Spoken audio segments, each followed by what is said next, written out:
Call the meeting to order. I stand. Pledge allegiance. I pledge allegiance to the flag of the United States of America and to the republic for which it stands, one nation, under God, indivisible, with liberty and justice for all.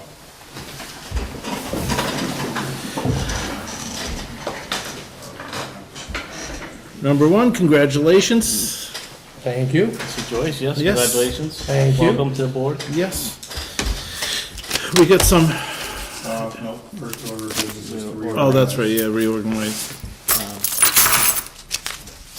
I want to actually recommend myself for chair, and the reason being, by all means, not to offend Mr. Shinaki here by all means, but I look at myself for the past 4 years, being on different boards in the town, the select board for the past year, the planning board for the past 3 years, the ad hoc committee for the past year and a half or so, but also chairing the planning board for the past 2 years, as far as experience, so.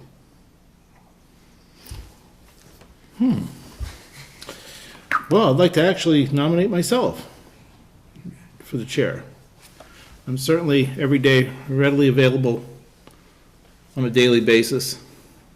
I can be, where I'm concerned, you can call me any day during the week and I'm around. I'm available. I'm usually here on a daily basis. Most people see me here every day.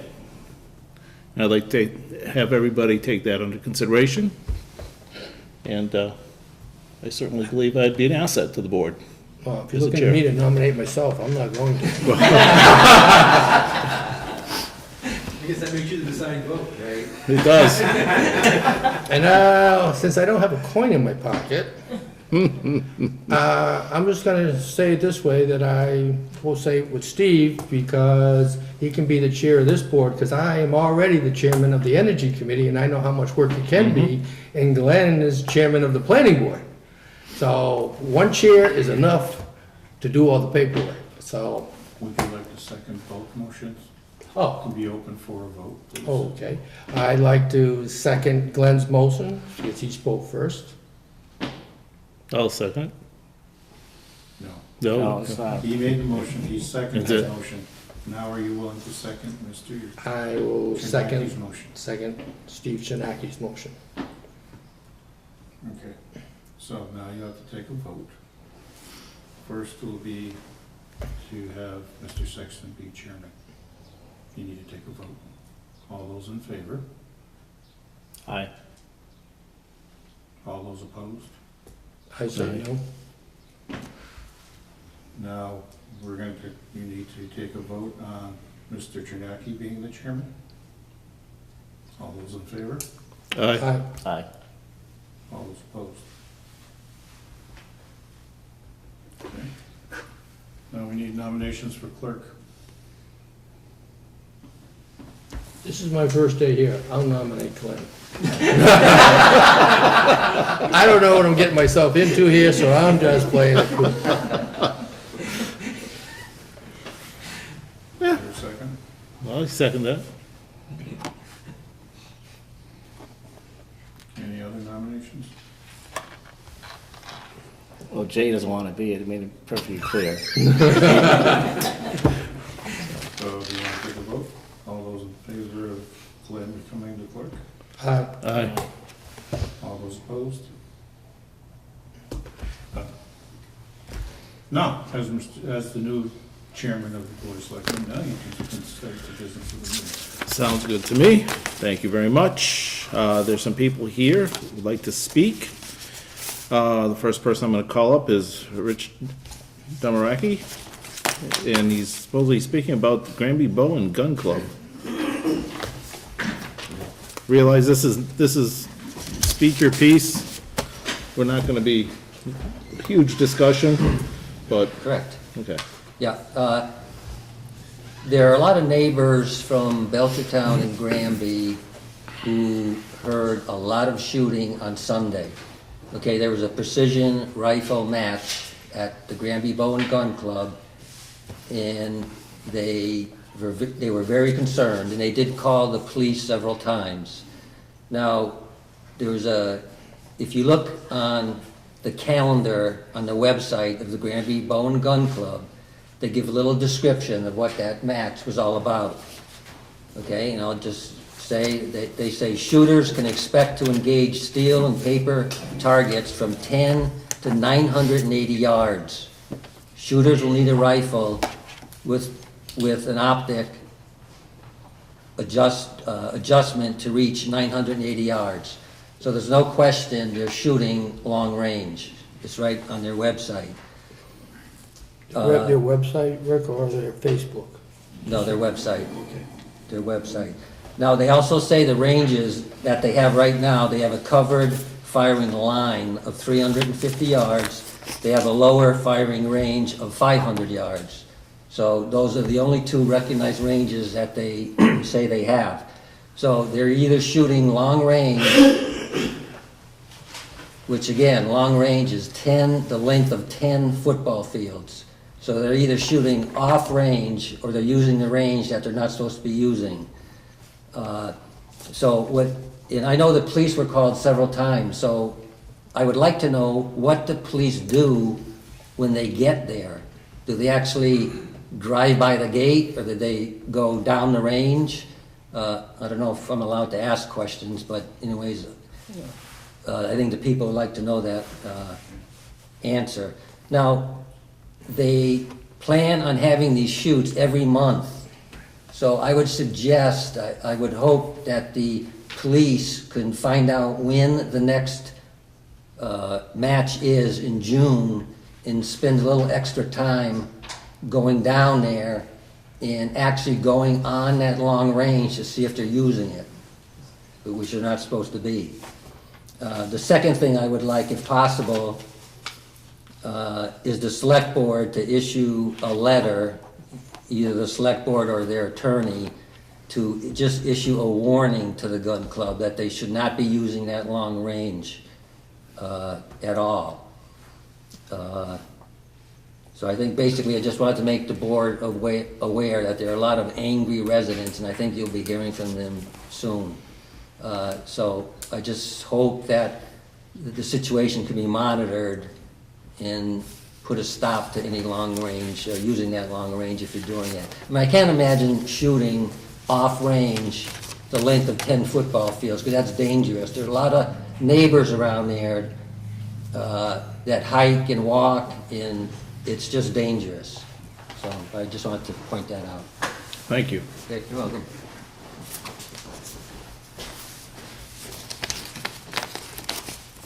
The next one is Joe, Shalhoub. okay. Same question. I guess there's more similar issues. I had seen where they were going to have the shoot this last Sunday, and it was on their Facebook site. They actually had a listing, which miraculously is gone tonight. So I don't want to go away my copies. I will make photocopies and bring this to the next select board meeting of their Facebook post for these shoots. The next one is June 24th. So if you want to know when their next monthly scheduled long-range shoot, and that one also says that they'll engage targets out to the 980 yards. So if you remember the photo of the site, to get to the 1,000 yards, they had one cleared firing lane to get there. You shorten that, it was actually 1,015 yards, so they've actually shortened it by 35 yards, which means I think they just moved forward off of the shooting pad that they were prohibited from using in the last cease and desist order. And they're basically giving the middle finger to the town saying, well, we moved off the 1,000-yard pad, we're just shooting just forward of that now. Because I'm sure they're not moving the berm at the far end of the range. That'd be too much work. So I'm sure, in the interest of safety, they're probably shooting at the target at the same location, and they just moved their shooting positions forward. I'm not sure if they built up that drop-off where they had built the cement slab or not. We can't go up there. I actually drove by there on Sunday, and there was a cable across the road with a pickup truck there, and I'm sure they were looking for members only, because I didn't know it would be open to the public for spectators, so I was just going in and see what they were shooting. It's actually not, it's private property. Well, no, but I mean, I didn't know if the match was open to the public. But I saw a pickup truck there with a cable, so I didn't even pull into their driveway.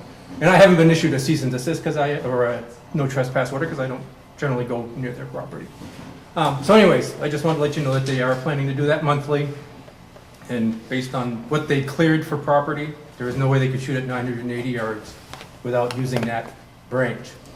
So unless they found something in the wording of the cease and desist order, which I can't find anywhere, the actual cease and desist, I saw the various violations that were cited and reviewed by the zoning board of appeals, but I'm not sure if the actual cease and desist got published. So if that said you could not shoot at 1,000 yards plus, they're saying, well, now we're not shooting at 1,000 yards, we're shooting at 890 or 980.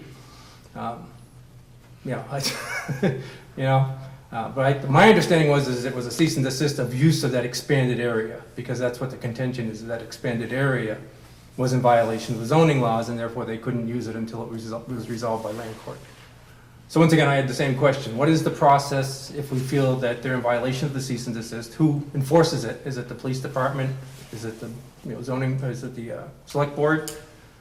I'd also suggest that when I make copies of this, you give it to the attorneys, because there's another land court meeting in June.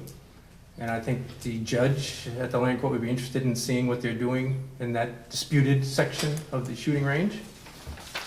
So if we could give a copy of these to Bacon and Wilson to take to that, I think, even if there is an ambiguity in the cease and desist order, I think the spirit and intent is being violated clearly. And I think any judge would see that. And so I'm not sure what the alternative, if they continue to violate the cease and desist, I just want to know, what is the penalty for that? I mean, what is in the town's bylaws? I mean, what do you do? I mean, what can you do if they violate the cease and desist? Well, that's a court order by the court to stop the, So you'd have to take it to the judge to issue a court order to stop the gun club from functioning then. I mean, because the select board can't do that. You issued the cease and desist on that piece of it, but you couldn't shut the gun club down for violations. So once again, one more reason to get this to the lawyers as quickly as possible. And I will bring you the copies of their Facebook posts, because I was going to print out another copy tonight, and miraculously, like I said, when I went out there, these public postings for these shoots are not there. We're still on the calendar though. Well, it's probably still, Yeah, calendar. yeah, and that may be on their website, not the Facebook site, Right. because these were public posts on Facebook. And I guess that was my thing as well. You know, I just want to let you know that they're back to shooting, but just under the 1,000 yards now. But they got to be using that same range. And did you want another picture for the new member of the board there? That's the picture of the expanded range. Thank you. Just so you can see what we were talking about. Yeah, I got a lot of reading to do. I think Chase here before I'm sure he probably has. some other boards. Yeah. Because that was all trees before, so there's no way they could shoot other than where they cut the trees down. There's no clear firing line now, 980 yards. Thank you. Oh, the picture, yeah. Oh, yeah, I can give you another copy of that. Yeah, I didn't bring two copies here. They don't have a copy here, right? I don't believe they have a color copy. Okay. Yeah, Thank you. Doug Zimmerman?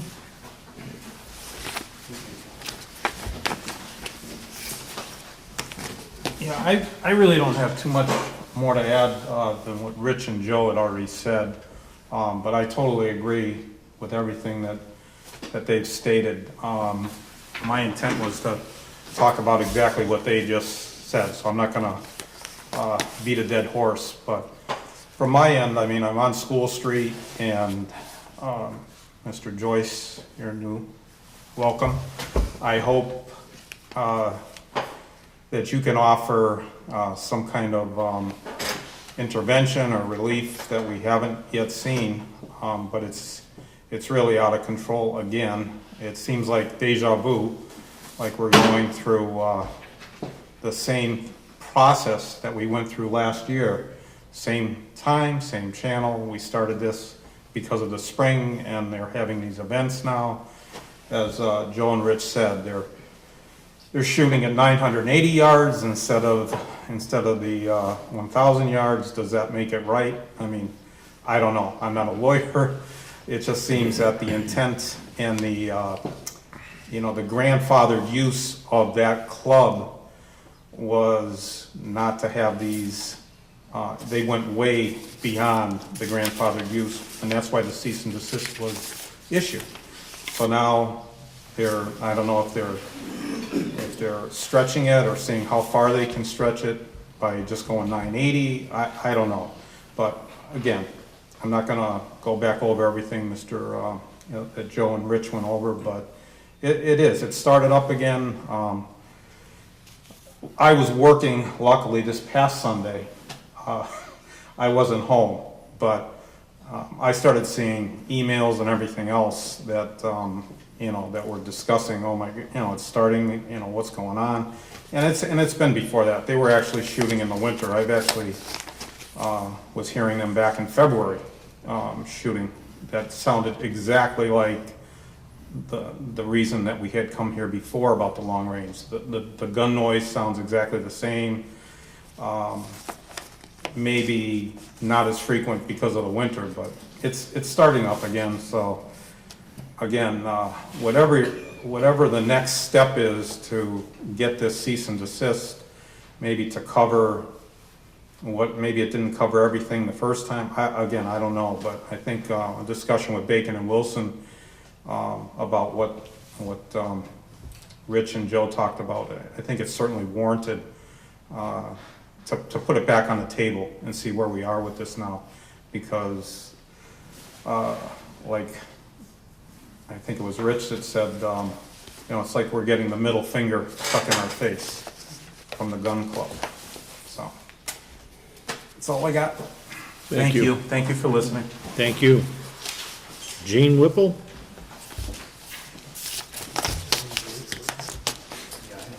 I live in Belchertown, and I just want to reiterate those things that were said by Doug and the other gentleman. Sunday was just like Groundhog Day all over again, and it was as if we were right back to the spring of last year. And I do agree with Doug that during even the winter time, I came in to see the chief. It was February vacation. I remember it vividly. It was a Wednesday, and I was fed up, and I said, what is going on? And you encouraged me to call you, and I do, and I continue to. And Sunday was above and beyond, though, what had been going on even intermittently before then. Starting at 9 or 9:15 in the morning, and again, my neighbors, I had people actually come to my house and say, what is going on? I know they called you, I know they called your department. Again, I don't understand if the Bowen Gun Club is saying that they're, trying to be good neighbors. I don't believe that anymore. I don't think they are trying to be good neighbors. I don't think they're trying to work with anyone. It's very frustrating, and I think we're all really fed up with it. And we look to you, gentlemen, to help us and to keep the cease and desist in place and to keep it upheld. And I hope you will help us, because, it just gets very frustrating. I've lived in my home, again, you've all heard this, I sound like a broken record, over 30 years now. Never had a problem with the gun club, never. You've been a police officer, you said, for 20 years.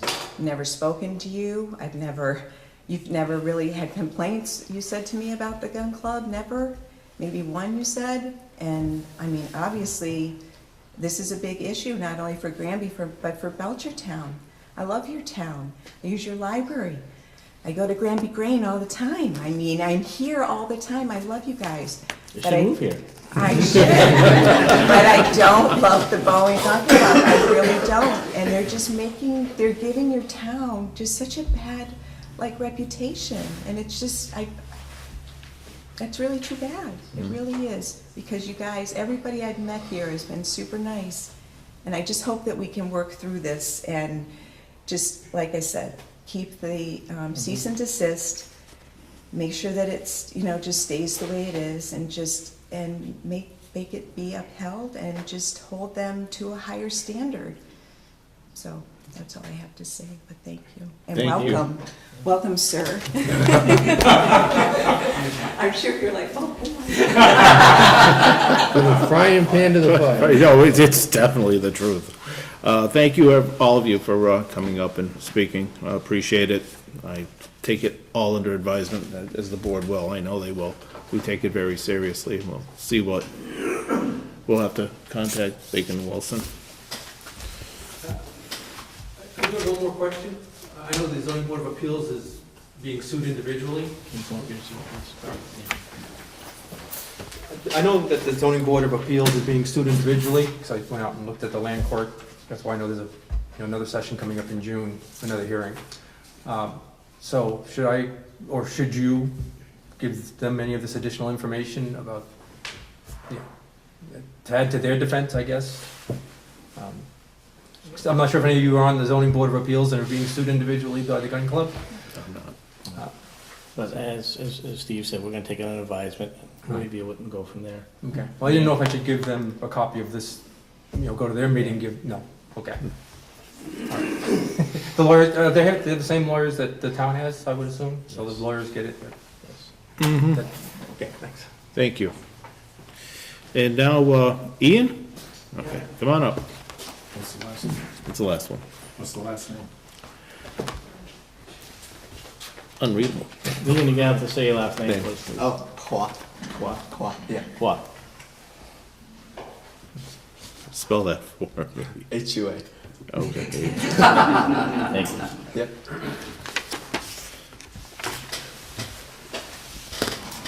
So I would just like to propose my Eagle Scout project plan to the Conservation Committee. Conservation Commission, is that okay? Mm-hmm. That's why you're here. Yeah. So, would you like me to explain the project? Okay. So, the goal of my project is to clean up a section of Bachelor Brook from Aldrich Lake to between North Street and Porter Street. Mm-hmm. From trees that have fallen down due to the storms and trees that have been damaged by beavers and various litter and garbage that's been strewn about. And so the plan I have in mind is to have a group of people from my church go down with some equipment and remove all of the debris, and then yeah. So Sounds admirable. Yeah. I don't have any concerns with it, but Yeah. it's probably just to go in front of Conservation. conservation to actually get a pinpoint where it is. Do we have a member of the Conservation Commission here and see if maybe that's what she would recommend to us? Yes, we have a meeting starting at 7, so you can come by. My Okay. first, knowing my background and my education, tree debris is important for fisheries. Mhm. So that was one thing that I would, when you come in front of us, I would advocate that it stays in place. Woody debris is important in streams for wildlife habitat Okay. and trees across brooks. But Yeah. trash is a good thing to remove. And where's your meeting tonight? The old library at 7, Okay. just up the street. Do you know where the old library is? No, not exactly. It's just before, you know where the common is? Yes. It's on the right, it's a big white building, it's across from the first church you see. Oh, okay. Yeah. Okay. Okay. Good luck. Thank you. Thank you. Thank you. Appreciate that. Sure. Can I have a document that was handed to you by Mr. Donald? There you go, sir. Thank you. Okay, town administrator Dufresne Rentals, we'll do that. Before we go any further, would you like the police chief to respond to the board as to exactly what the police officers do when they call for the site for Granby vote? Come on up.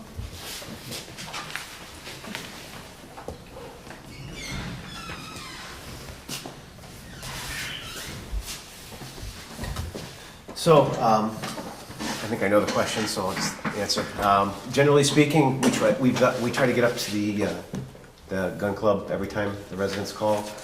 We suggest that they call every time. Since the cease and desist, that was in, I think it was November 6th or 7th, somewhere in that ballpark of 2017, we've been up there no less than 23 times. Not one time have we seen anybody shooting at either of the on either of the areas that they're restricted from. This Sunday we did get a call. We got a call from somebody from the gun club. I don't remember who it was. Earlier in the day, saying that they were having some sort of competition and that we could expect some complaints. We did get a phone call at one point in the day from either a resident of Granby or Belchertown We started to go up there, we had an emergency call, got called away to it. Another call came in, they were able to split somebody away, they went up, there was a gate across, or some sort of gate across, whether it was wire or a gate, I don't know. Got out of the car, walked up onto the range, looked and saw that they were not shooting on either of the restricted areas. He did say that at that point, anything that was being shot sounded to him like much smaller 22, type thing, so there wasn't anything large being shot at the time. So I can only tell the board and the residents and the residents from Belchertown that we do go up there and we do try to investigate the claim, and we've not found one time where they were shooting from any of the cease and desist areas. Now, I don't have an answer for why they would be able to advertise a 980-yard shot. I didn't put it up there, I can't answer that. But, it's clear that people are, being bothered again, so, we try to go up and we try to do what we can, and we have not seen anything up there, in all the times that we've gone up, in terms of a violation of the cease and desist. Now, can I sit here and say that every single time they've been up there, they've actually gotten out of the car? No, I can't say that, but I can tell you that the majority of the times, they have, and I've talked to officers that said, I went up there, I saw who was there, and they weren't shooting from on the long range, and they weren't shooting from the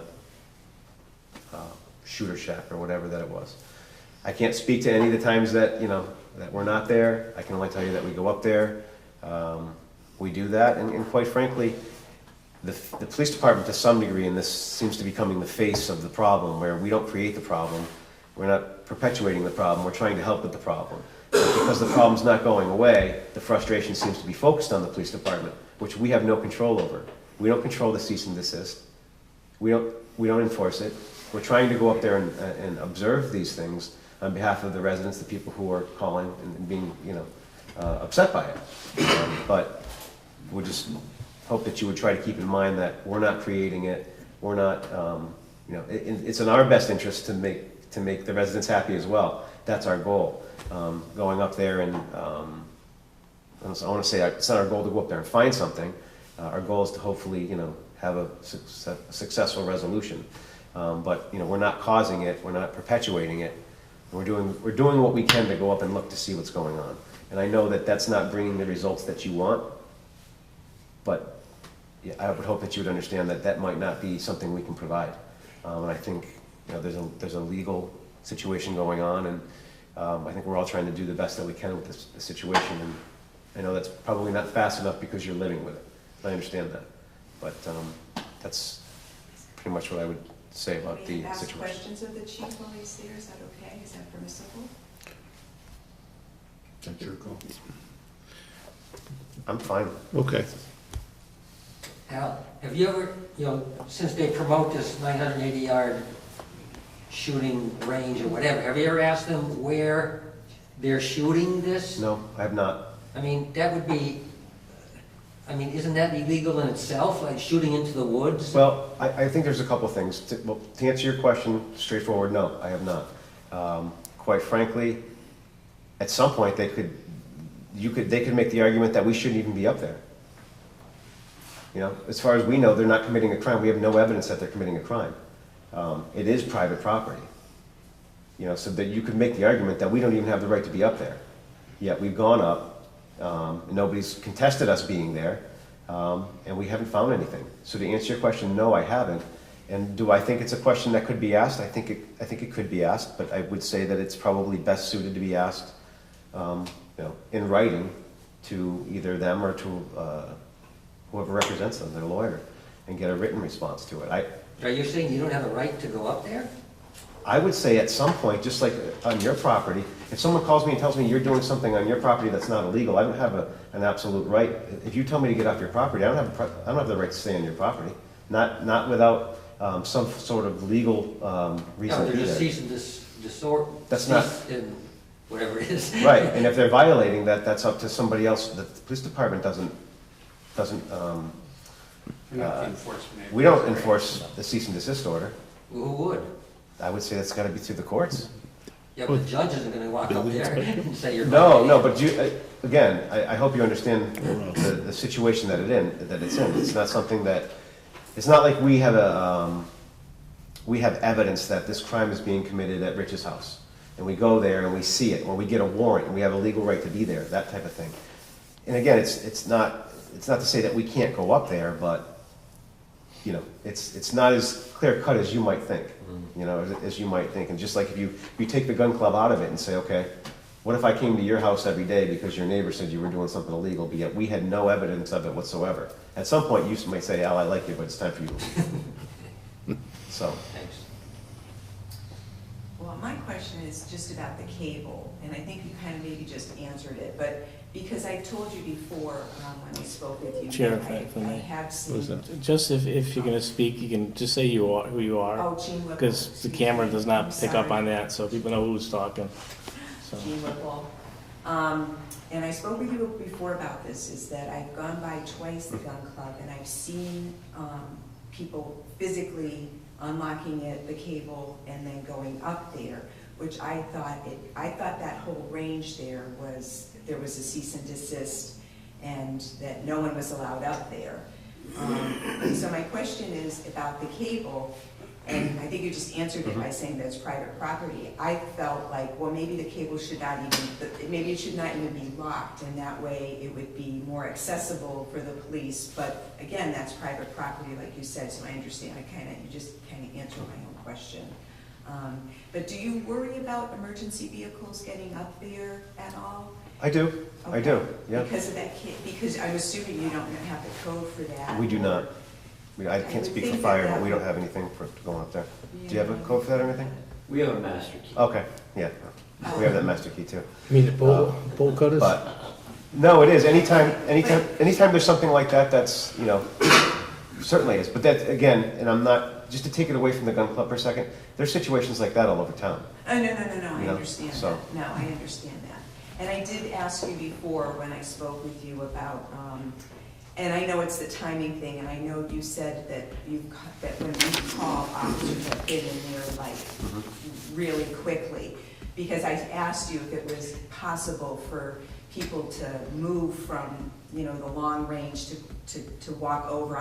See, it's hard because I've never been on that gun club property, so I don't know if it is even conceivable to be on the long range and to quickly move over if you think that the police have been called, or do you know what I'm saying? You know, I guess the best way that I could answer your question is anything is possible. Yeah. However, I'm not a big gun guru person, but I would imagine somebody that's setting up to shoot a large caliber rifle with a tripod and all their stuff. Would you have to set that up to fire a high caliber? Well, I don't know anything about them. So are they heavy enough where like you would have to have a tripod or something? Well, no, I would assume that there's some things that could be picked up and moved, but my point is that out of all the times that we've been there, we've not seen it. So I guess the best way, and most honest way I can answer your question, is it possible?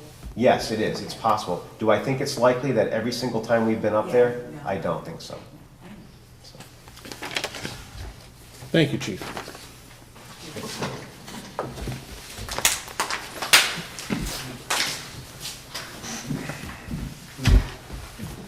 Now we can move on. Come on, read Dufresne Rentals. You got a hand up. Can I ask a question?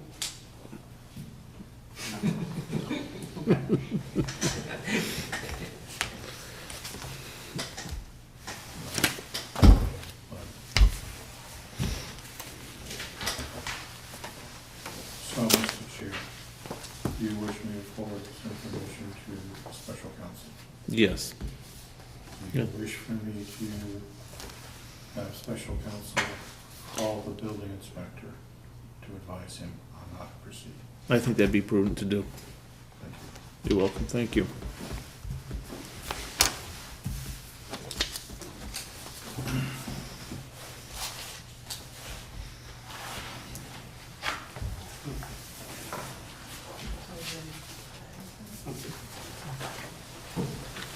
All right.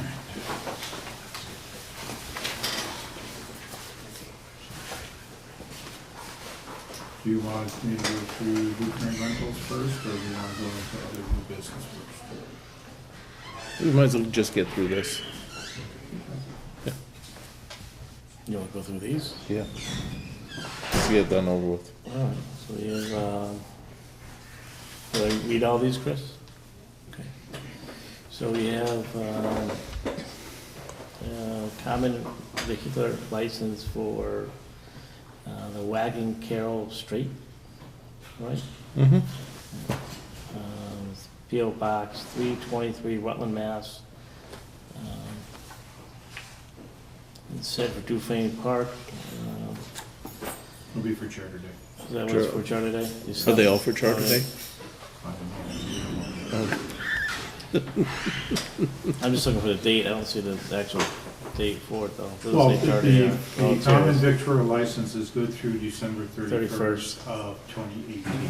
Okay, for rental for Dufane Park, yep. Granby Charter Days.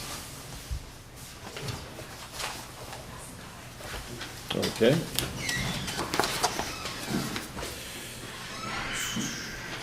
Also another common vic license for Dean Elliott, does business as Dino's Concessions, hot dogs and hamburgers, 63 Jackson Street, Northampton.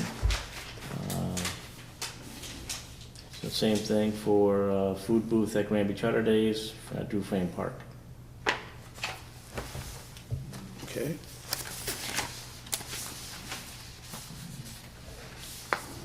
Additional common vic license for Dean Elliott, does business as Dino's Concessions, Fried Foods. Same address as before. Food booth at Granby Charter Days, Dufane Park. Common vic license for Burnett's Polish Meat Products and Deli LLC, 895 Meadow Street, Definite. Chicopee, Mass. Huh? That's a definite. Operate a mobile food trailer and service Polish cuisine at Granby Charter Days, Dufane Park. And last, the common vic license for Friends of the Granby Free Public Library, 297 East State Street, Granby, Mass.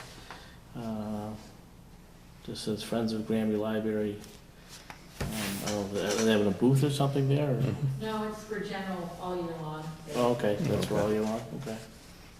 Do you want to waive the fee? I Who's it will, for? Friends of Granby. Oh, Thank you very much, Library. I will, I'll make a motion that we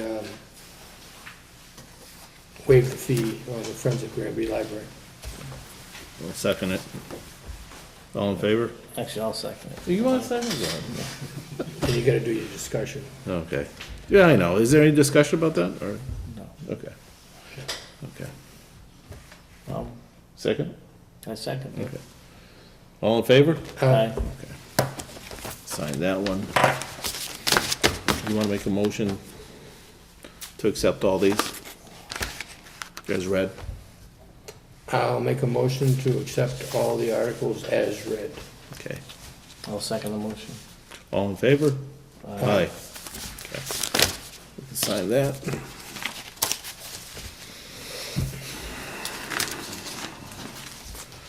Departmental reports.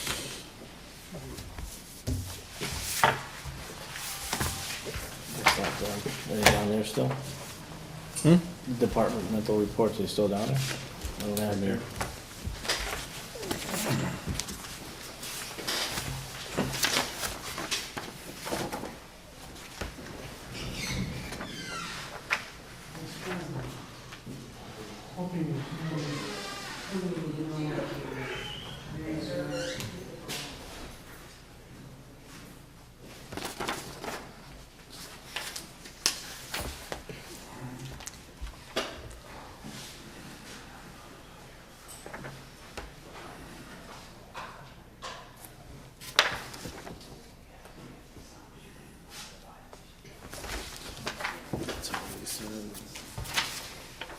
You have to sign those.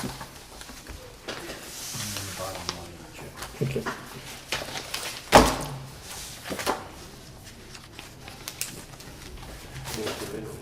Do you want to look at it? That's up to you, how you want to sign it.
Are you need to appoint someone new to this?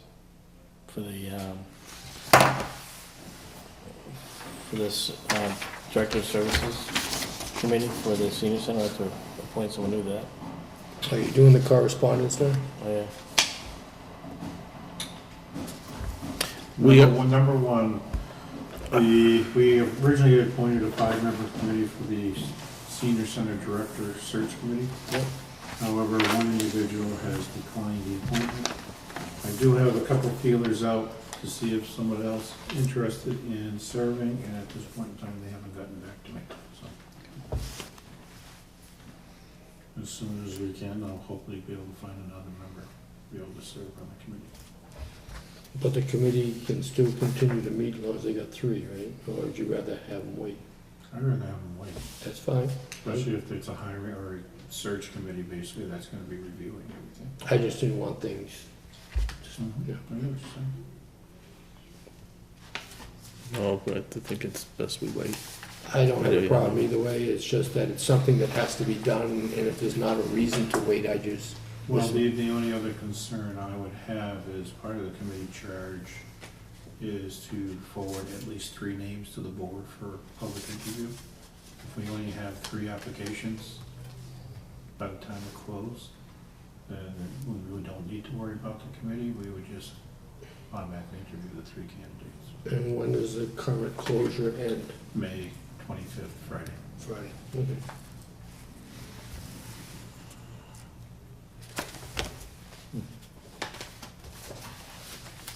We'll just table it into the next select board meeting. Do I make a motion to accept departmental reports? As far as departmental reports, I don't have a problem with accepting. I will second the motion to accept the departmental reports. As written. As written. Did you make the motion? He did. You did. Oh, he did, okay. I'll second the motion. I thought he said it. I thought he said he seconded the motion. He somewhat said that too. Any discussion? No, I don't have a question on the departmental reports. Okay. All in favor? Aye. Okay.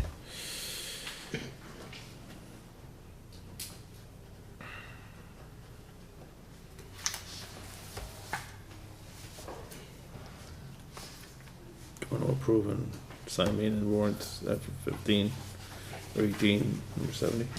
I can do it. I'll make a motion to approve and sign maintenance warrant for fiscal year 18, number 70. So you skipped the correspondence for right now, right? Yeah. Okay. I'll second the maintenance warrant. All in favor? Aye. Aye. We already did is the common vic licenses. We've already done that.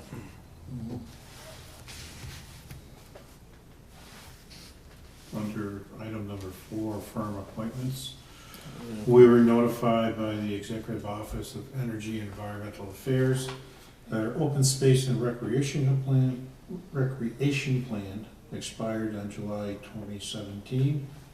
We now are required to update the open space recreation plan, and I have 3 people who have already volunteered to serve on that committee. The first one is Louis Berry, 152 Harris Street, Megan Slozik, 20 Crescent Street, and William Shaheen on South Street. And the appointment would be until December 31st, 2018. And in charge of that committee? It's going to be basically to just update the open space plan Okay. and for submission to the Executive Office of Energy and Environmental Affairs. Okay. Does the board wish to affirm those appointments? I will make a motion to affirm those appointments as written or as read. I'll second the motion. All in favor? Aye. And before you get into the next topic, I'd just like to go through a couple of other things. Mm-hmm. We do have some Dufresne rentals that I will inform the board of. We have a birthday party scheduled for Saturday, June 2nd, 2018. Arrival 11 a.m., depart 5 p.m., Maximum number of people is 40, no liquor. We have a second one for June 9th, 2018. Granby Police Association, arriving 5:30 a.m., departing 11:30 a.m. Liquor, no liquor, and it's a pancake breakfast during the charter day. And we have a christening family barbecue on Sunday, June 3rd, 2018. Maximum number of people 30, no liquor is authorized. The only question I have, anything at Dufrane's Park right now, I've been reading from the constituents that they're complaining about nowhere to put trash. Are these people gonna be taking the trash out with them? Or we need to We stipulate? usually have, when we have a scheduled event, normally we have someone who goes in and helps remove the trash. We remove some of the barrels because people are throwing anything and everything in Right. those barrels, so that they don't have to pay to dispose of their trash. Yeah. And that's the issue we run into is, no matter how many barrels we put out there, they are filled illegally by people. Do you think it might be a good idea to consider anybody renting Dufrane's Park has to supply their own dumpster and have it removed? I hate to have them say a dumpster, because a dumpster can run into big money. You know what I'm- My issue is on some of these, we can have, maybe the park can look at increasing the fee for the rental and pay for someone to go and pick up the trash from the event afterwards. That's where I was basically heading, so I don't read this trash up on The other thing we may want to consider is installing cameras in Dufresne to catch people who are Illegally illegally dumping. and then be able to try and prosecute them I think we illegally should- dumping in the park. I think we should consider that around town at known dumping areas, not just Dufrane's Park. Because we keep going up, picking up trash from the same place. I don't have that big of a budget. Well, we can move it. We can move the. Welcome to the select board, James. Really? That's it. The other item I have is the Church of Christ holds a flea market tag sale on the Common, usually 2 times during the year.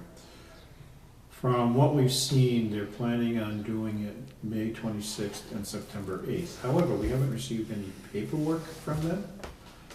And I'm just curious if the board wants to grant them a flea market tag sale subsequent to the receipt of the required paperwork to conduct said flea market / tag sale. And it would be for the 2 dates I mentioned, May 26th and September 8th. And that the license is granted in conformity with the statutes and ordinances related thereto and expires at 5:01 p.m. on the final day of the flea market tag sale unless sooner suspended or revoked. And the fee is $400 for said. Do we normally waive the fee? And the board can waive the fee if they so desire. Well, I have no problem, since it's been going on for years and the paperwork may not follow, but if the paperwork is not completed by May 26th in accordance with it, then they can't hold it. You're gonna need to sign that Oh, once you guys approve the license. right, well, I'm just making a statement that, Well, they haven't applied for it yet. that's what I'm saying. No, Well, we're just trying to be proactive because the board, it will not be meeting again before May 26th. And I'm just saying approve it pending the receipt of all paperwork. As long as, If we don't have the paperwork, then we would just have to notify the police department, I guess, to shut it down. well, that's what I'm saying, it's conditional on the proper documentation.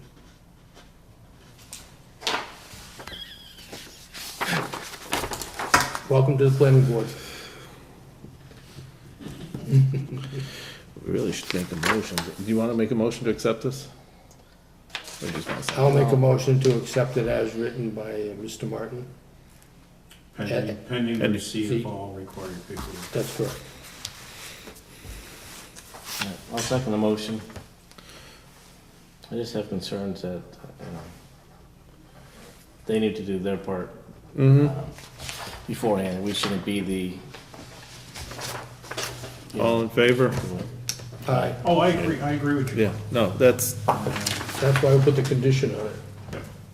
So, But if it's an ongoing thing for years, and we know they're gonna do it, and being good neighbors that we are in town, we should watch out for each other. correct. Under the We also have correspondence, policies and protocols to follow though too. I agree with you, I do agree with you, but in the past, there was a gentleman who would come in faithfully, get everything done, and we don't know what happened this year. I don't know I if think- somebody else was assigned the task. As Jay said, at a good faith, I think we could make a phone call. Yeah, I tend to agree, yeah. Kathy's gonna make the phone call to remind them. Under correspondence, there was a couple of items that I thought were interesting. We had received a letter from the U.S. House of Representatives Yes. indicating that a statement made by the Hampshire Council of Government and a letter addressed to all communities in Hampshire County was of concern to our representatives, that it was a false statement, and that I believe that there may be some follow-up issues regarding that. That was the one where they turned around and said if the COG went bankrupt, went belly up, whatever you want to call it, that the communities would be responsible. I'm going to call it the OPEB benefits, because the long-term care facility that was run under the Council of Governments was sold by them, and people were released.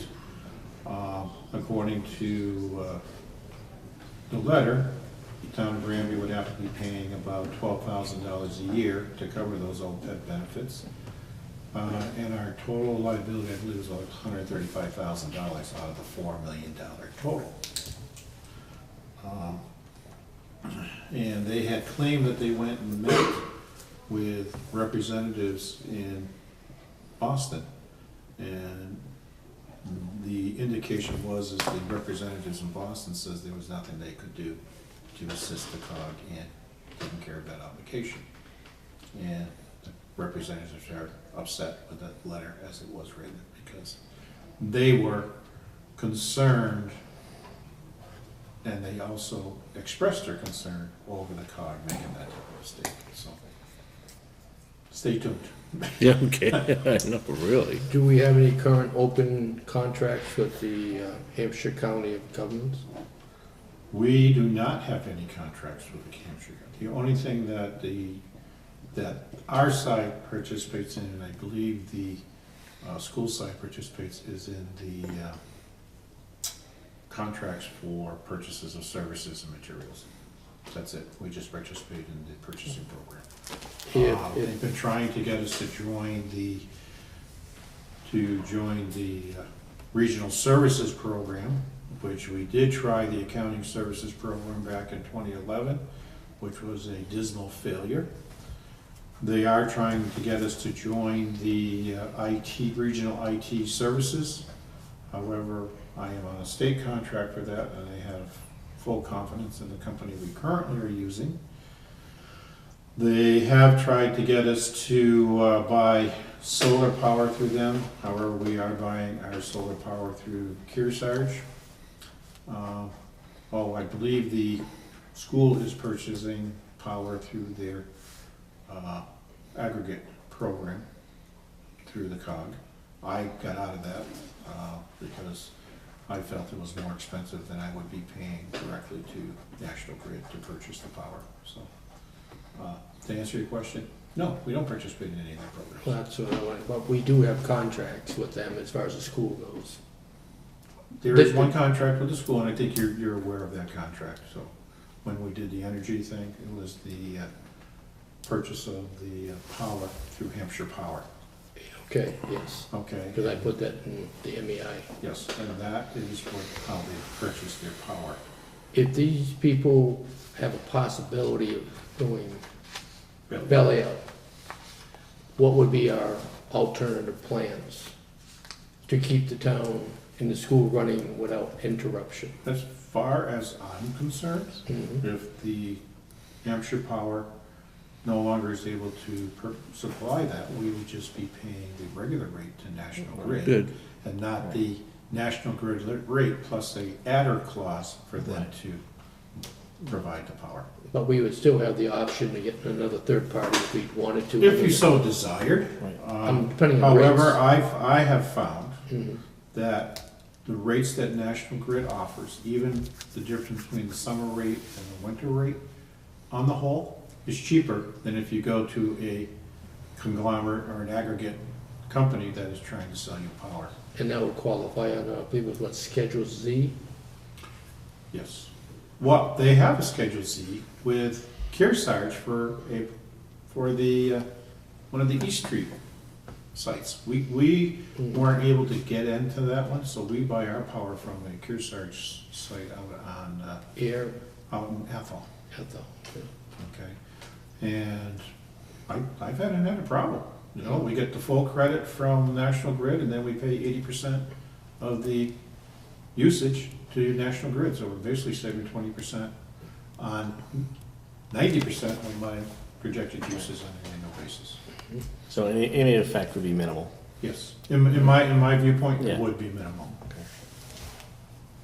So, and then the other thing is the COG is doing their budget hearing on Thursday night. And if you look at the budget document, it's a budget document, but they like the pretty graphs and pretty bar charts and things of that nature, but it really doesn't tell you a heck of a lot about how they're spending their money. They're charts with no data points, because I've looked at them already. If you do the charts, I want to see the data on the bottom that makes the charts, and they don't have them. So, I've already looked at them. but outside of that, most of the correspondence is basically germane.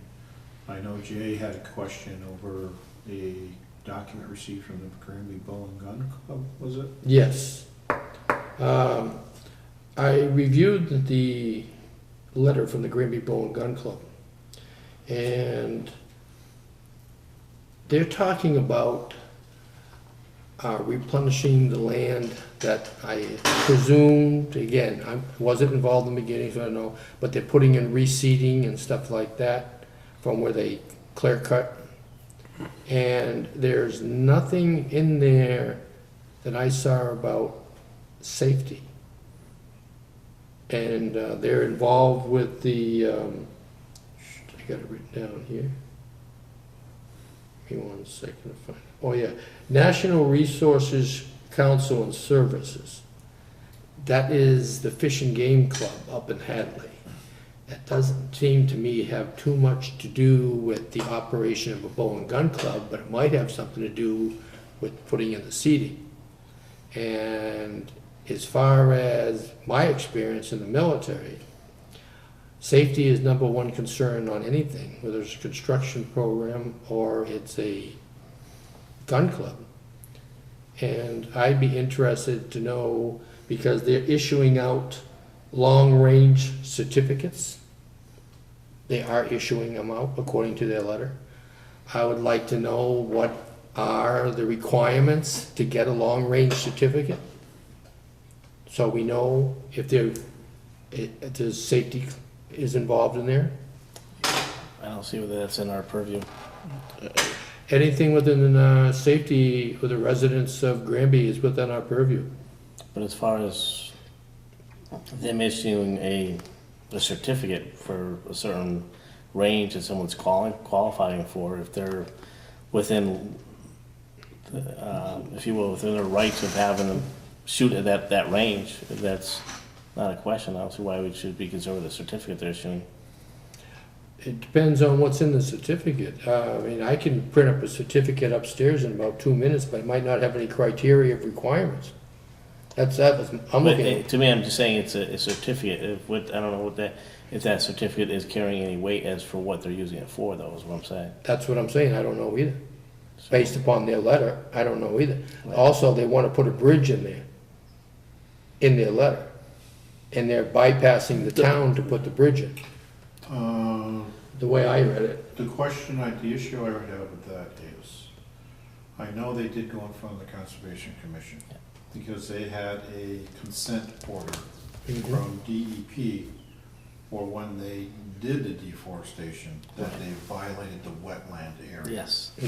And I believe part of that, of putting in a bridge or a way of getting over that stream, for Mhm. lack of a better word, is probably within the purview of addressing that consent order to be able to try and put the land back the way it was before they went and did the deforestation. That may be a Conservation Commission issue that we may want to refer to them. Oh, that's all I said, it's nothing to the town, and if you, The only other issue is you talk about the long-range certificate being issued. Does that also go to that 980-yard range that they're talking about? And if you can hit the target so many times, do they get a certificate that they can shoot 980 yards? Which may be a potential violation if they created that new range of 980 versus the 1015. So maybe we can refer this to our attorney also, along with the other documentation, to see if there's anything that needs to be addressed with them, either by our building official or a letter from our attorney to them. yeah, that's what I was getting at, about what are the criteria to receive the certificate. I have no idea. They're just stating in their letter that they are issuing these long-range certificates. But I don't know what the criteria. But my point, my thing is, they're not required to tell us what their, yeah, it's a certificate they're issuing, they don't have to tell us what their requirements are. No, but my only concern is a long-range certificate, and if we had an issue with the long-range, And the- fire range right. originally, that's the only part that I would be concerned about. I don't care if they say, hey, you can hit a target 10 times out of, doesn't matter to me, okay? That's not even relevant.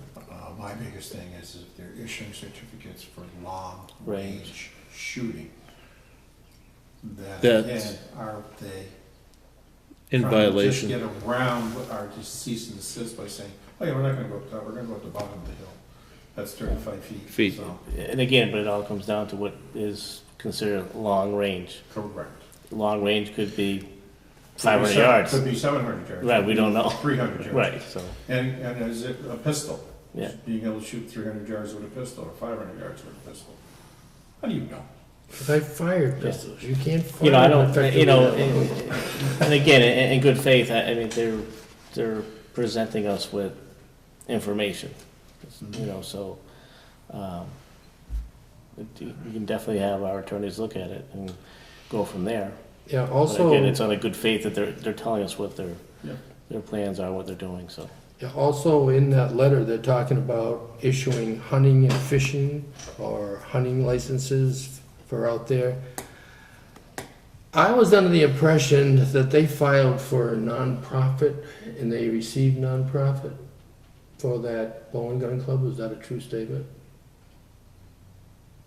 They got a nonprofit? I don't know if they filed for nonprofit, but they did file for chapter land. They put it under chapter Chapter land, which land, means they don't have to pay taxes on it. Right, but I believe under chapter land, there's a provision that it has to be open to the public. Not necessarily. It could be open to the public. It doesn't have to be, I think they can just say certain parts are open to the public. It Public. doesn't say the whole thing. You have to look at what part was Right. put in chapter land, Right, okay? And that really is an assessor's issue, Shoe. not ours. I understand that, but as a town executive board as a whole, should we have the assessors reevaluate that to see, because we're being told that these people are being, the residents are being issuing no trespass orders for the entire bow and gun club. And then on the other hand, they're getting tax exempt status, and what is open to the people and what isn't. Okay, you're going down two forks on this road. Okay. Okay. They can be considered a nonprofit if Mhm. they filed with the IRS. Two different And the things. Secretary It is of two State different things. Yeah. as a nonprofit organization, Mhm. they can get that, okay? Mhm. That has nothing to do with it being open to the public, because with them being a private membership club, in accordance with our zoning bylaws, I believe they're running under the fact that they are a private membership club. Yes. In a residential zone. They can turn around and not allow the public to go in there with that chain, that wire, that whatever, that a member gets a key to, or gets the code to, or whatever, to allow them in there during their allowed hours of operation. They have the right to trespass people if people have gone in there, only to come out and try and create more problems for them. As the chief said, if they're not doing anything illegal, they have the right to keep people off of their property, because the issue is if they're just going there to try and create problems for you, they have the right to trespass you, just like a private property owner has the right to tell the police, am I doing anything criminal? Do you have just cause to think that I'm doing anything criminal? And if it's not, get off of my property. That's what the chief just said. He's absolutely right. He is. Okay. Of course, he's right, but I mean. But what I'm just saying is everybody is trying to go after this gun club that's been there since 1949. Mm-hmm. The biggest issue is the larger caliber guns that are now. What happens if we had 50 caliber guns back in 1949? And they decided to use them up there? It would have been, you're using 50 caliber guns. You know, someone from World War II decided to take a 50 caliber gun home from one of the airplanes That's true. and decided to start shooting it there, okay? Mm-hmm. There would be nothing to stop them. Okay, that's the problem, is now you have these larger bore rifles that are now available commercially, that were only available in the military way back when, Yeah. okay? How many people brought home Thompson submachine guns? Careful, Jay, it's a trick question. Don't Okay, answer that. no, and the reason I know, because up my way, our police Yes. department had one in their lockup area, because Yeah. Sheriff's office had. somebody years ago. somebody Many came years ago home back. from the war and brought one home with them. Mm-hmm. It happens. People do that. Yeah, I we know. You know, they brought home M16s, they brought home M1s, they brought home all that. They couldn't get the ammunition probably for it afterwards. Easily. I'm gonna say easily. But they Anybody did. can get anything they want. Yeah. But the issue is people didn't care that much back then because it wasn't done. Now we have all these, how do I want to say it? They belong to these organizations for precision shooting at long range, and they go through this thing and they get points so that they can, you know, I don't know, get medals, get awards. get competition. It's whatever. competition. Good competitions. But all I'm saying It's is, sport. but, you know, like they explained to me when I was up there, these guys, they have to mark the wind conditions, the temperature, you know, the Humidity. the humidity, you know, and they have to mark how well they did. And it goes into this national database. So I don't know if it's like a handicap for golf that, you know, if you.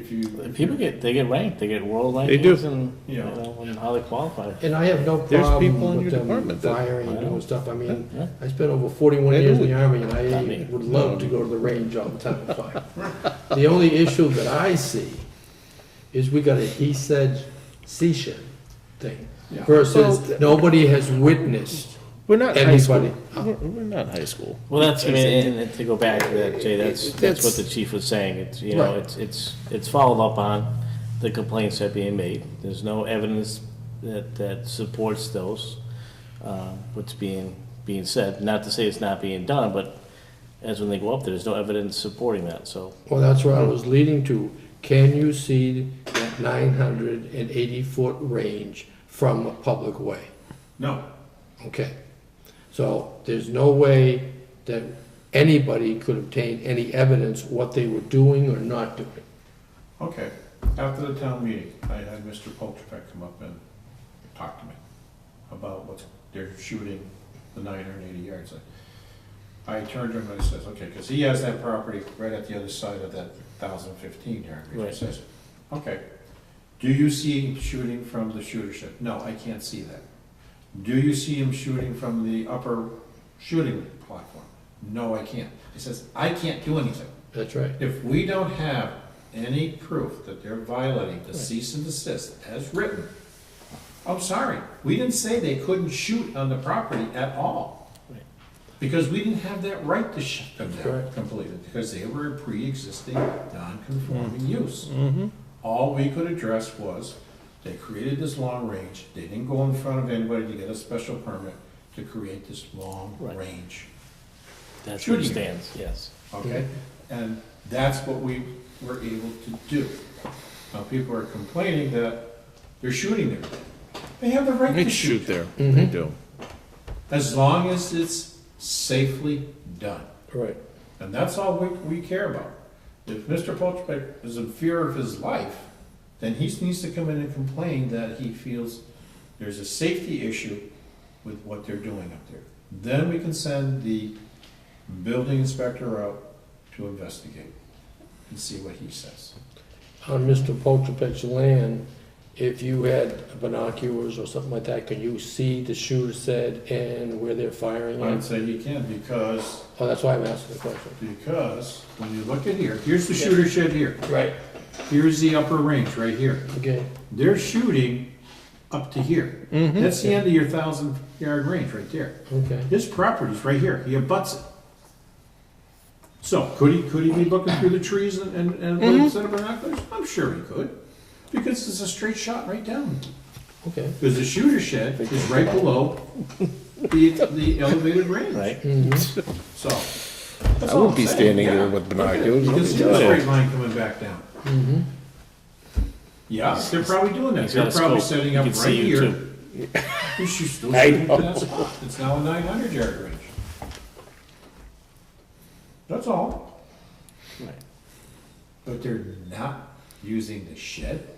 They're not using the elevated platform. That's the point I was making before, as far as even saying it's a long-range certificate, depending what they consider long, so they're saying 700 feet, well, there's nothing saying they can't shoot from 700 You feet. know, who's to say they didn't set it up here to try and figure it out, or set it up here to try and get to something? You know, that's all I'm saying, to work around their existing Right. trees.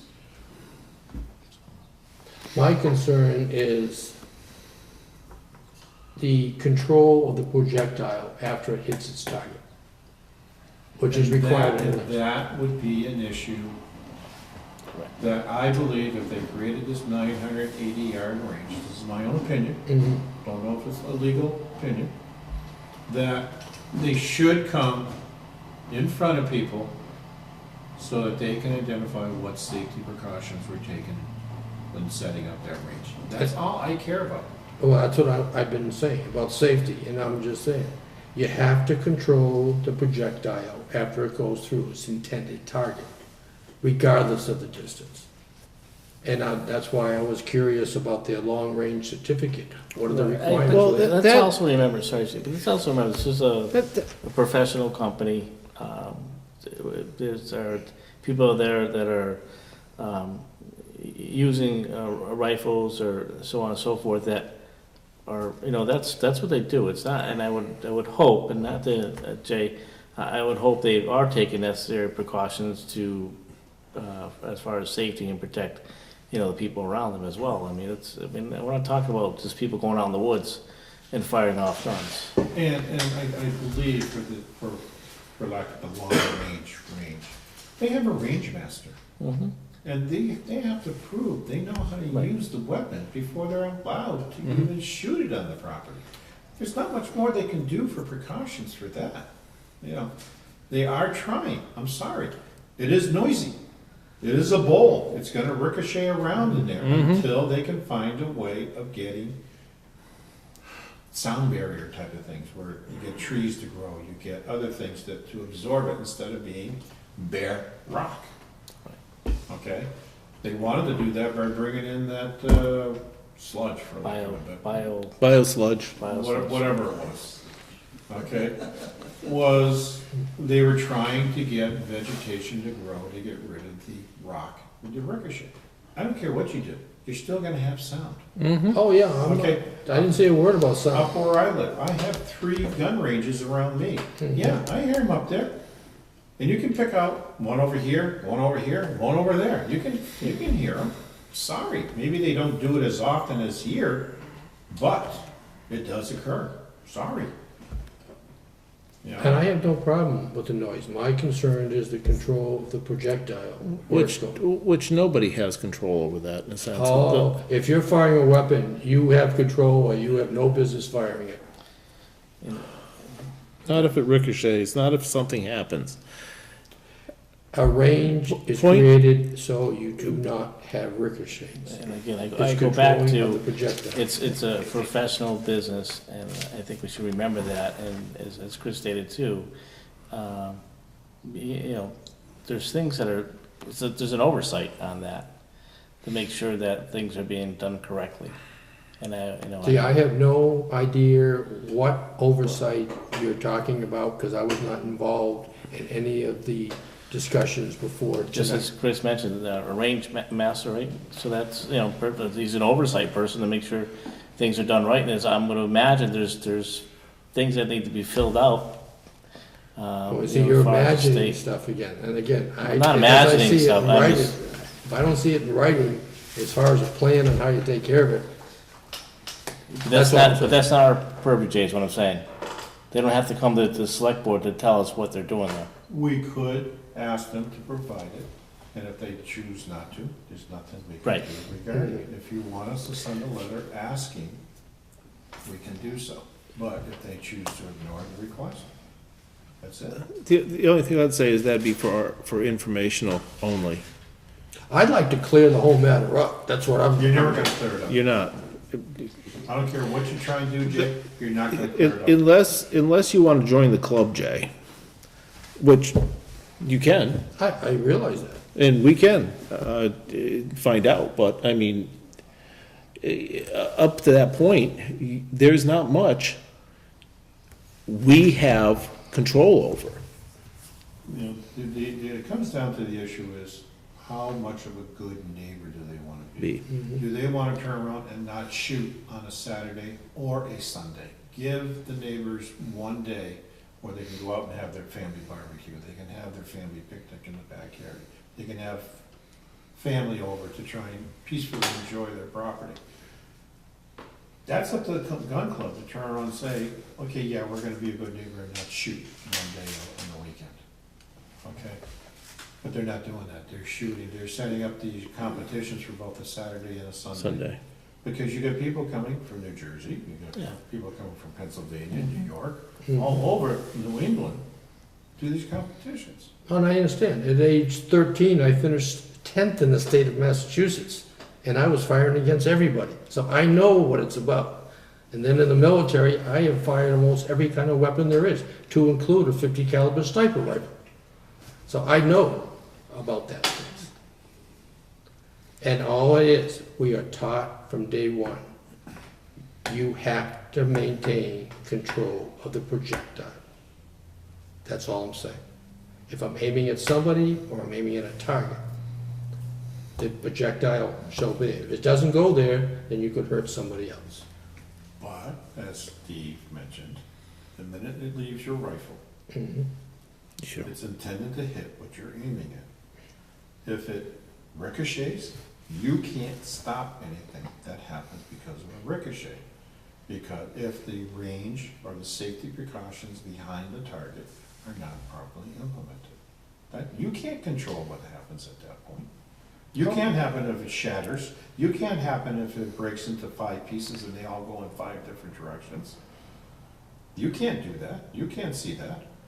You rely on whoever set up the targeting range, took that into consideration, but I would agree with that, because in the military, you gotta put the 2-inch piece of metal at a 45-degree angle, so when it goes through the target, it hits that and it goes straight down, and that's controlling the projectile. Well, that's also the military, okay? I'm just saying, control the projectile. I don't You- want it to you- go over somebody else's yard or whatever like that, that's all I'm saying. You know, Jay, if you wanna send them a letter, We can. we can, and, we can send that letter and Actually- as correspondence to the letter they sent us, but, I mean, what's, I mean, because if we can clear it up and they can prove they have control of the projectile, they won, as far as I'm concerned. I don't know what you mean by one, but. Well, they've made their case that they're not doing anything wrong, as the people are stating they are. That's all I'm saying. Well, the people are just saying they're using by High caliber the high rifles. caliber parts. They're not saying there's anything safety. Right, That's but both their tonight. letter states they are not using high caliber that we have here. Right, so.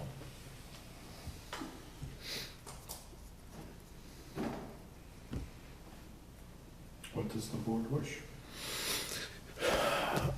We can make an attempt to turn around and meet with them, and see if we can clarify, you know, the safety aspect of the situation for their own, for Jay and for all of us, if they want to. They don't have to, but if we can send a letter to them indicating that we'd like to just clarify the safety aspect of the situation after you pull the trigger. That's all I'm not really concerned with the noise, to be perfectly honest with you. I'm concerned with the safety aspect. That is my concern.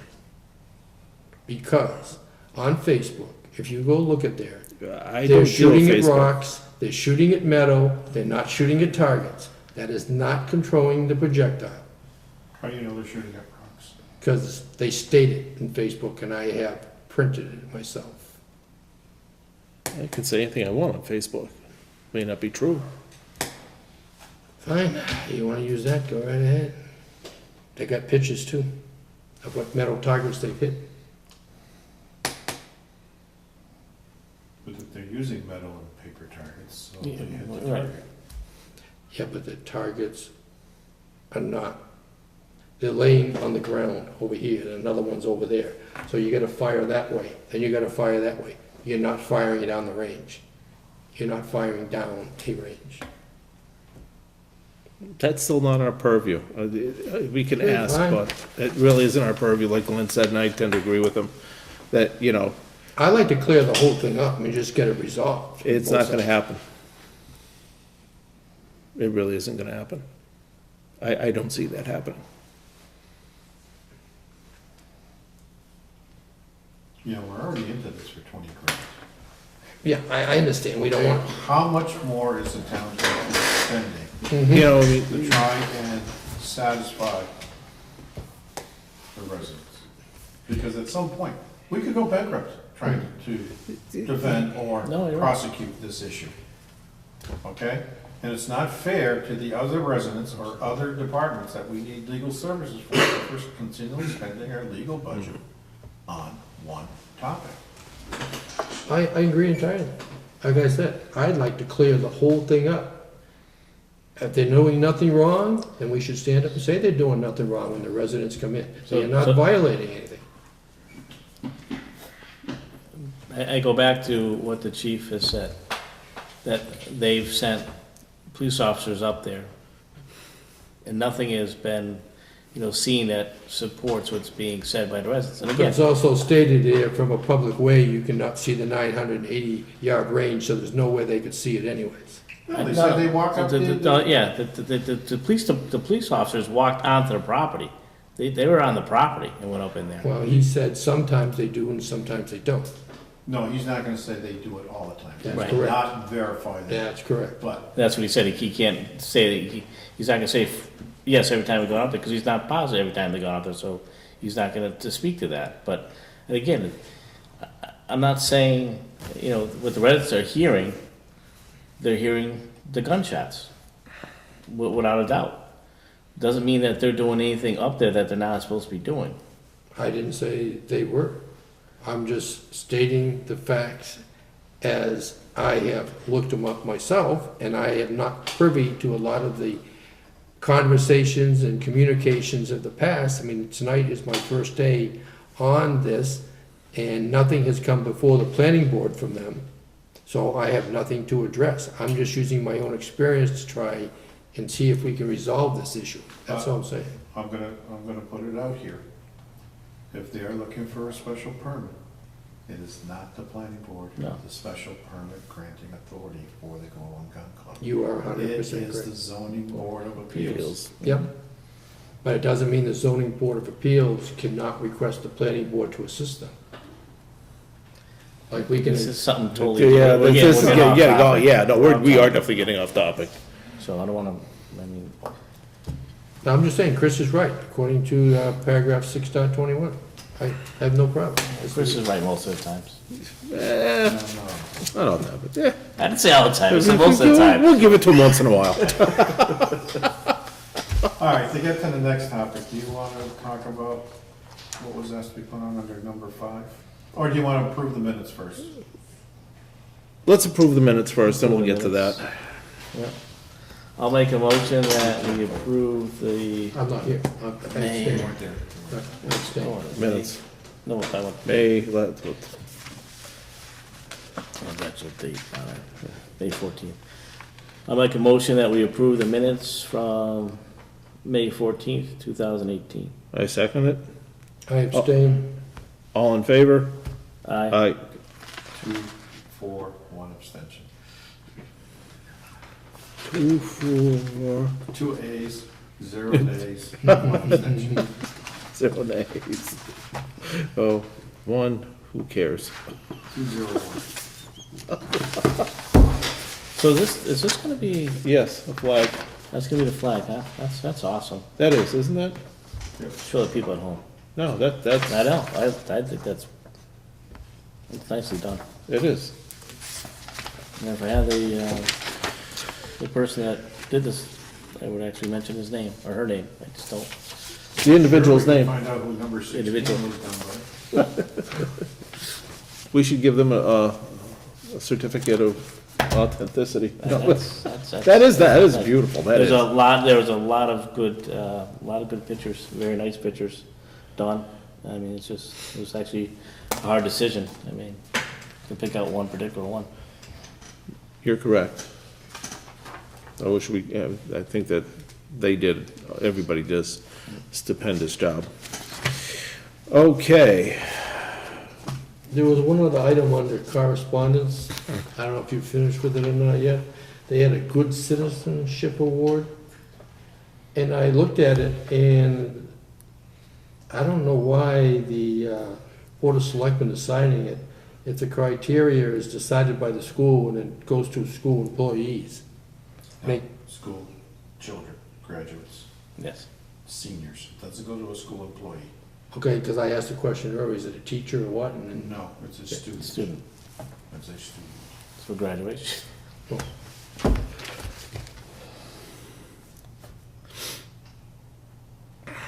If you wish to know what the criteria are, we can send a letter to the school asking them to supply what the criteria are to receive the good citizenship. yeah, because we're gonna be signing this document. I like to know what the criteria is. You just want to know a lot. You got it, right? You might as well get used to it now. If it's not in writing, it does not exist. It does not exist. It's not in writing. You don't have to sign it, Jay. There's the option. It's your choice. No, really. Hey, Glenn, you're used to me from the planning board. I know, Jay. You're my buddy, I know. Everybody has to have a friend, I guess. All right. Number 5. Discussion and proposal for school committee. I guess Glenn and I previously just rambled this around, and I tend to agree with Glenn that somehow, some way, if at all possible, and I think we have to discuss it with Mr. Martin and how he feels about it, but actually, and this is just the very tip of the iceberg. This isn't something that is gonna be decided on very, I'd say quickly. We have to plan this out, but proposing that Mr. Martin assist in the budgeting of the school. Yes. And again, I think so, kind of looking at, kind of going back to what we started here, I'd say, a couple months ago with different boards working together. And looking, if you will, and no disrespect to Chris, using the tools that we have. And the tools that we have as a town. And, if we can use that and use someone that has knowledge and expertise, if you will, in certain areas, I think we benefit from it. And by all means, it's something that we want to offer to the school committee and offer to the school department. And just as, try to help out and assist in any way we can.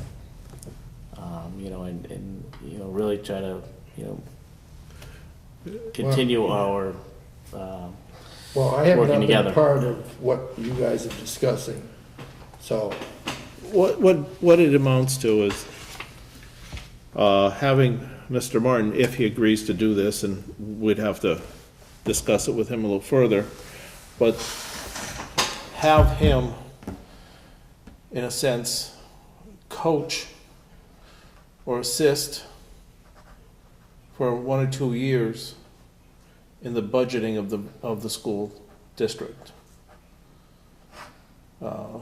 He certainly has the knowledge, he certainly has the expertise. Certainly, he's proven himself time and over again over the years. But it does appear, in my eyes, and I'm unprofessional eyes, you know, I'm not saying I'm a professional in it, but certainly, like Glenn had indicated, having a conduit in which to deal with some of the questions they come up with, and they're asking him anyways, why not pay Mr. Martin for a couple years at a reduced price and wage, I should say, and have him coach them and help them with their budget? I don't have a problem with that. As we all know, when they are given a certain amount of money, the net school spending, they can do what they want with it. And that's the way the Massachusetts School Board Authority is. I know that.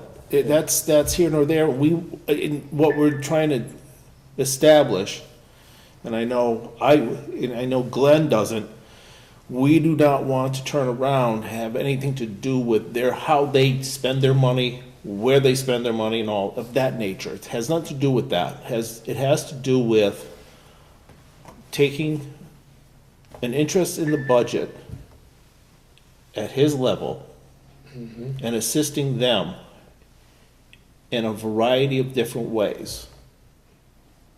I have no problem with anybody helping anybody else, because none of us are experts in anything. And if that's Chris's expertise and they are willing to, I have absolutely no problem. And that has to be, you know, he has to be in this, and he has to have an agreement with us, and, you know, so we can go down that Obviously, path. this is just the Beginning. beginning of something, but we wanted to actually bring it up for discussion, to kind of talk about it. And again, I go back to talking about, you know, different assets in our town that we can tap into. And I think, you know, Chris is a valuable employee of the town that we can tap into for different resources. And to, you know, and the school committee and the school department is willing to look at it, that's great. If they don't, that's fine too. Well, again, I'm just talking about looking at the big picture and having the possibility of, again, using as many tools that we have in this town to, you know, just create a very Fluid. you know, through all our departments and working together, because that's what we were trying to, I think, strive through. And we started that, you know, a couple months ago, really, you know, with us meeting with the school board and, the school committee and the finance committee. We're trying to put things together as a town. Is Chris gonna have the time available to do it without the other duties that he has are gonna fall behind? At no fault of his own, because there's only so many hours in a day? So we don't know that. What we need to do is first see if this is something that's feasible for us to do. Obviously, if that's something that's feasible for us to do, we'd have to also check with the school committee, the school board, sorry, the school committee and the, Finance committee, or that's fine, the school department. School department. And then obviously speak to Chris and whether or not he feels he would have the additional time to do something like that, or if he even wants to do this. Well, that's the next question I was waiting for is Chris interested in it? There's no sense pursuing it if he's not even interested in it. I'm just putting it right on the table, point blank. If you're not interested in it, why pursue it? Let's move on. Before I could say that, I need to know what the extent of, Right. What they needed. what the extent of the commitment would be. Right, and I think that's, I think that's we- for us to discuss meeting. with the school committee and Have a the meeting school with department. them. Right, and again, I just, as I said, is to kind of offer up what we have as far as our town employee and the benefits of information that he can provide would be an asset to them. And they may not feel the same way, and if they don't, that's fine, we're all, open to our own opinions on things, and that's fine. No harm, no foul, but again, just, based on us trying to work together and different committees, different boards, and as a town, just really trying to offer up what we have to, if you will, give the town a better product. To get myself up to speed, since I haven't even been a selectman for 24 hours yet. When did you get sworn in? Oh, that's less than that, it's this morning. I was thinking last night to vote, but that's beside the point. Do you feel the heat yet? No, doesn't bother me, I've been in hotter places before. What kind of documentation, because I know we got the June 11th town meeting coming up, then the June 14th is with the school and everybody together, look at the junior, senior high school. I need to get up to speed. We're not looking at the June 14th meeting is for us to come together and talk together as different committees and the board. And how That's do we not get- what I heard at the finance committee meeting, when they made the date for June 14th. Before they spent any more money on that building, they wanted to see where we were going with it. That's what was stated at that We meeting. were talking about how we're raising additional revenue and stuff like that, and different ideas for the town. That's not what I heard, and I was sitting in the back. That's, the June 14th meeting is about, how can we look at additional revenue to the town and things like that. That's- Because John we're LeBarrett together. brought up those items, and the school committee didn't want to talk about what the future is of the school. And that's when the finance committee said, we'll make a date for June No, 14th. that's two different things. The June 14th meeting is for us to come together and talk about different ways to bring in different revenue to As help out. one part of the discussion. The other part is to address the true needs of the school in order to For the future, right. yeah, to But- properly That's what I just operate- said. To properly operate it. Mhm. So, do we try and find ways of raising revenue? Do we try and find other ways of doing things instead of, and I'll just put my opinion out there for what it's worth is, for the administration themselves, it seems like every time they wanna do a new project, they're hiring somebody for 50, 60, 70,000, instead of like in a small community. One person holds multiple hats in a small community. We're not a large city where you can break that up, okay? For myself, I hold 4 hats here. I'm the human resource, I'm the town administrator, I'm this, I'm that, I'm whatnot, and it all depends what hat you're wearing at that point in time. Dave DeRozier's the same thing, he's the highway super, he's the person in charge of the stormwater management program, he's in charge of this. We don't have the luxury of assigning it to individual people to do that one task. We don't have the money to do that. And I think that's part of what the school has to understand, is we just can't keep hiring bodies to do one task, okay? When Pat Stevens was here, she was the director of sped, she was the superintendent, she was multiple hats. We don't have that anymore. We have a superintendent who wants to be the superintendent. We now have a director of pupil services. We have a sped director. We have. And at some point, it just gets too expensive to be able to keep having all those people. And I understand that, Chris, but, obviously that's their decision, how they feel they But want it. they can't expect us to be able to fully fund that decision. Which I'm saying is us come together with different Right. suggestions and ideas, and as you just said, hey, you know, sometimes you have to wear different hats, and I know like their, you know, like their AD now is, you know, their vice principal, so Right. that person's wearing, you know, 2 hats at this point, and so, you're right, I mean, there's different things to look at, and I think it's, you know, us working together, talking about cost savings, and then, again, it's more minds coming together and trying to think outside the box and things like that, how to, you know, save money as well. I mean, we're not obviously telling anybody how to, you know, run their department or, you know, take Nor care of do their we house, want if to, you yeah. will. No, nor do we want to. Right. So, but I am hoping and I'm anticipating it's gonna be a helpful and lively conversation amongst all of us. Mm-hmm. And I know some of them are looking forward to it very much. So. There's one other item I'd like to bring up, Mr. Chair, if you would. I know we had spoken about it some time ago, and I'd definitely like to speak about it again, is having a grant writer for the town. Absolutely. I thought that was already in the Well, I know making. we had talked about it, we looked at the funding and different sources, but I'd really like to move forward with that, you know, and if that's something that we can definitely do. And, you know, again, the grant writer that's gonna help the entire town and different departments, you know, the police department, the fire department, school department, you know, the town in general. The school department. Yeah, the Yeah. entire town. The entire town, yes. And, you know, if that's something we believe it's feasible, and Chris, you think it's not something that we can afford to do, I'd definitely like to afford that process and, you know, start looking at that, you know, seriously looking at it. I think we need a grant writer / planner myself. Because we need to do better planning in this town.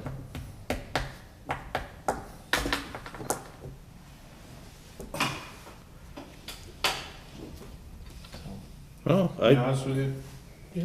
I'd rather do somebody who is a conservation agent / town planner. Because we have a conservation commission who doesn't have a expert to advise them on how to go forward. They don't have a subject matter. You don't have a town planner to advise the planning board on how to proceed. Yeah, I think- So I believe that if we could find someone who could do both of those tasks, it would be better for the town. That's all. Do you think that person would still have enough time to do grant writing as well? no. It's gonna be full, okay. Because I think what you're gonna do is that person will be the conduit, so when someone wants to come in and do a site plan approval, special permit, they're gonna do a job that you now are paying $10,000, $15,000 a year to Pioneer Valley Planning Commission. Mm-hmm. That person will be on site 40 hours, so someone can just come in and be able to address their concerns with them. Because as a conservation agent / planner, I believe 40 hours would be required in order to properly perform the job. Are you saying that in lieu of a Grant writer? grant writer? No, Oh, okay. I want to do grant writer first, Okay. Okay. but I don't want to make it a grant writer / planner. Oh, I got it. Yeah, okay, yeah. Okay, I want to Yep. do grant writer. The next thing we need to explore is Okay. planner / Conservation. conservation. Okay, Yeah. I see where you are now, yes. And that's all I'm trying to do. Yeah, I'm on board with that, Yeah, I am too. absolutely. That'd be prudent. I am recognizing that, yes, Jay, you do need a planner. Yeah, But we do. I also believe the Conservation Commission needs help also, or Because- assistance. Because when I Yes. go to these different meetings, I bring more information back from the other towns surrounding us, their planners. And that's why I think we Well, need, you have nothing better to do than go visit them. I'm a Pioneer Valley Planning Commission representative for Granby, so I Yeah. take and I'm my the duties. alternate. And I'm the I alternate. know you are. Chris, we going into executive session? Is that Yes, not- we are going to executive session under Mass General Law 30A, Section 12, Subclause 7. Basically, it's for issuing ambulance abatements, and the HIPAA loop rules and regs allow us to go into executive session. Sounds good. Make a motion. Roll call vote. Roll call vote. Shinaki, aye. Sexton, aye. Joyce, I. And we